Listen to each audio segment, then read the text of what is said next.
আসসালামু আলাইকুম ভিউয়ার্স, আশা রাখি সবাই ভালো আছেন। আমিও আল্লাহর রহমতে ভালো আছি। আজকে মাল্টিমিডিয়া একটি স্পিকার নিয়ে হাজির হলাম, যেটি ব্লুটুথ স্পিকার এবং এটি নতুন এসেছে বাংলাদেশে। এই স্পিকারটিতে কি রয়েছে কনফিগারেশন, কত এর প্রাইস থাকবে, ওপিনিয়ন, এই সব জানতে হলে পুরো ভিডিও আমার সাথেই থাকুন। আমি মনির আছি আপনাদের সাথে, আর আপনারা দেখছেন ঢাকা ইনফো চ্যানেল। মূল ভিডিওতে যাওয়ার আগে ছোট্ট একটি রিকোয়েস্ট, যারা চ্যানেলটি দেখছেন তাদেরকে ধন্যবাদ, যারা চ্যানেলটি সাবস্ক্রাইব করেছেন তাদেরকে অনেক বেশি ধন্যবাদ, আর যারা চ্যানেলটি সাবস্ক্রাইব এখনও করেননি তারা সাবস্ক্রাইব করতে ভুলবেন না। আমরা এই স্পিকারটি আনবক্সিং করব, তার আগে জেনে নেই এই স্পিকারটির মডেল।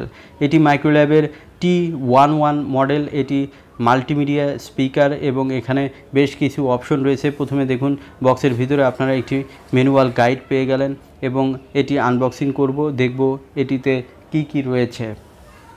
এই স্পিকারটিতে 2:1 স্পিকার, অর্থাৎ এটি উফারের সাথে দুটি স্যাটেলাইট থাকবে। এই স্যাটেলাইটগুলো কিন্তু একটু স্পেশাল ক্যাটাগরির, কারণ নর্মালি স্যাটেলাইটগুলো কিন্তু আপনার লাইটিং হয় না, শুধু উফারে লাইটিং হয়, বাট এই স্পিকারটিতে কিন্তু স্যাটেলাইটগুলো লাইটিং হয়।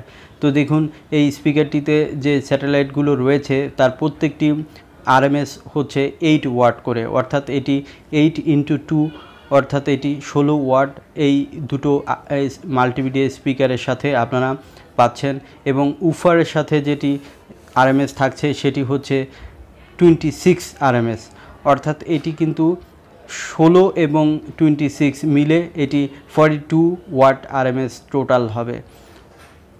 সো এটি কিন্তু একটি পাওয়ারফুল স্পিকার, এবং এখানে কিন্তু ম্যাক্স পোর্টগুলো রয়েছে, যেমন আপনি auxiliary port, USB port, card reader port, এই পোর্টগুলো কিন্তু এখানে পেয়ে যাবেন। সো দেখুন, দারুণ দেখতে এই স্পিকারটি। এটি একদমই নতুন স্পিকার এসেছে বাংলাদেশে। সো আপনারা যারা বাজেট মোটামুটি 6,000 টাকার মধ্যে, তারা কিন্তু এই স্পিকারটি প্রিফার করতে পারেন। তো এই স্পিকারটিতে স্পেশাল কিছু ফিচারের মধ্যে যেটি বলতেই হয় সেটি হচ্ছে এর স্যাটেলাইটগুলোতে লাইটিং। দেখুন, এখানে পোর্টগুলো একটু দেখে নিচ্ছেন। এই স্যাটেলাইটগুলো আপনাকে দুটি পোর্টে লাগাই দিতে হবে। এখানে প্রথমে যেটি রয়েছে এটি হচ্ছে ভলিউম, এবং নিচের এটি যেটি রয়েছে সেটি হচ্ছে এটির বেস। সো ভলিউম এবং বেস দুটো অপশনই কিন্তু এখানে পেয়ে গেলেন। তো আমরা স্যাটেলাইটগুলো এর সাথে অ্যাড করে তারপরে আপনাদেরকে বাজিয়ে শোনাবো যে এটির স্পিকারের সাউন্ড কোয়ালিটি কেমন। এখানে কিন্তু অন অফ দুটি অপশন রয়েছে, একটি কন্ট্রোলার এবং একটি পাওয়ার অন অফ।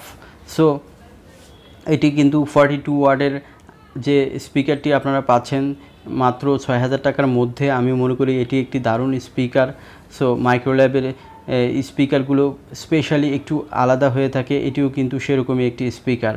যারা ভালো মানের কোনো স্পিকার কিনতে চান তারা কিন্তু এটি কিনতে পারে। এটি দেখতেও যেমন বিউটিফুল লুকিং এবং ফ্যান্টাস্টিক সাউন্ড সিস্টেম কিন্তু এখানে রয়েছে। আর এটি কিনতে হলে আপনার TCS computer 222/2 second floor, IDB ভবন, আগারগা, ঢাকা, এখান থেকে আপনারা এই স্পিকারটি কিনতে পাবেন। দেখুন, এই স্পিকারটি আমরা অন করেছি, আর এরপরে আমরা বিস্তারিত দেখব যে এটির লাইটিং কেমন দেখতে। তো তার আগে স্যাটেলাইটগুলো আমরা লাগিয়ে নিচ্ছি। খুবই ইজি টু অপারেট হবে এই স্পিকারটি। সো দেখুন, আমরা উফারটিতে কানেকশন দিয়েছি, এটি কিন্তু 8GB লাইটিং হচ্ছে, অর্থাৎ এটি কিন্তু স্পিকারটি যেমন 8GB হবে, এই উফারটিতেও কিন্তু সেরকম 8GB লাইটিং হবে। সো দারুণ দেখতে এবং বিউটিফুল লুকিংয়ের এই স্পিকারটি কিন্তু দারুণ হবে আপনার জন্য। আমরা এটি কিন্তু স্পেশালি কোনো স্পিকারের মধ্যে এটিকে ধরতেই পারি। আমরা এখন দেখুন টোটাল সেট করেছি, এখন দেখতে কিন্তু প্রিমিয়াম লাগছে, এবং দেখুন লাইটিং হচ্ছে। এই ধরনের স্পিকার কিন্তু একটু স্পেশাল হয়ে থাকে, এটিও সেরকমই একটি স্পিকার। দেখুন, চমৎকার লাগছে দেখতে। এখন বলবো এই স্পিকারটির প্রাইস। এই স্পিকারটির বাজার মূল্য ধরা হয়েছে অনলি 5,900 টাকা, আর আমাদের চ্যানেল সাবস্ক্রাইবাররা পাবেন ডিসকাউন্ট। তো আপনারা এখন দেখুন এই স্পিকারটিতে কেমন সাউন্ড কোয়ালিটি হয়ে থাকে, আমি একটু আপনাদের দেখাবো। তো দেখুন, অনেক চমৎকার স্পিকার এবং সাউন্ড সিস্টেম কিন্তু অনেক ভালো মানের আপনারা দেখছেন। ধন্যবাদ পুরো ভিডিওটি আমার সাথে থাকার জন্য।